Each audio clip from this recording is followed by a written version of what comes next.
छत्रपती संभाजीनगर मधून एक धक्कादायक प्रकार समोर आलाय। शनिवारी म्हणजेच 2 ऑगस्ट रोजी बांधकामासाठी खोदण्यात आलेल्या खड्ड्यातल्या पाण्यात बुडून 5 आणि 7 वर्षाच्या 2 चिमुकल्यांचा जीव गेल्याची माहिती आहे। संभाजीनगर मधील क्रांती चौक पोलीस स्टेशनच्या हद्दीत ठेकेदारांकडून बांधकामाचे सर्व नियम धाब्यावर बसवून काम सुरू करण्यात आलेलं होतं। त्या ठिकाणी ठेकेदाराने बांधकामासाठी महानगरपालिकेची भिंत पाडून 15 ते 20 फूट खड्डा खोदून ठेवला होता। बांधकाम क्षेत्र असताना देखील त्या ठिकाणी ठेकेदाराने त्या ठिकाणची सुरक्षतेची कसलीही काळजी घेतलेली नव्हती। दरम्यान त्या बांधकामाच्या खड्ड्यात मोठ्या प्रमाणात पावसाचं पाणी साचलं होतं। तेव्हा 2 ऑगस्टच्या सायंकाळी काही चिमुकले खेळत असताना चेंडू शोधण्यासाठी खड्ड्याकडे गेले। त्यातच एकाचा खड्ड्यात तोल गेला आणि त्याला पकडण्यासाठी दुसरा चिमुकला धावला आणि दोघेही खड्ड्यात पडले। त्यांना बघून तिसऱ्याने आरडाओरडा केला। थोड्याच वेळात स्थानिकांनी अग्निशमन दलाच्या मदतीने मुलांना बाहेर काढलं, मात्र तोपर्यंत खूप उशीर झाला होता।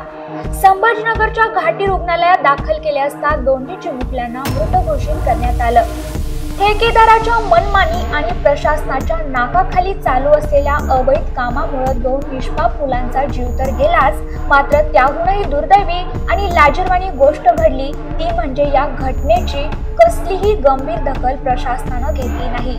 आरोपी ठेकेदार हा राजकीय नेत्यांच्या खूप जवळचा असल्याने घटना घडल्यानंतरही पोलिसांनी त्याला पकडण्याची किंवा शोधण्याची हिंमत केली नसल्याचा आरोप पीडित कुटुंबीय करत आहेत।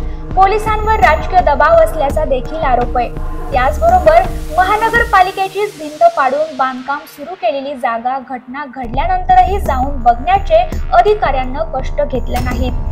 3 दिवसानंतर संतप्त नागरिकांनी थेट महापालिका आयुक्तांची भेट घेऊन पत्र दिल्यानंतर 5 तारखेला सायंकाळी घटनास्थळाला पत्रे लावण्यात आली।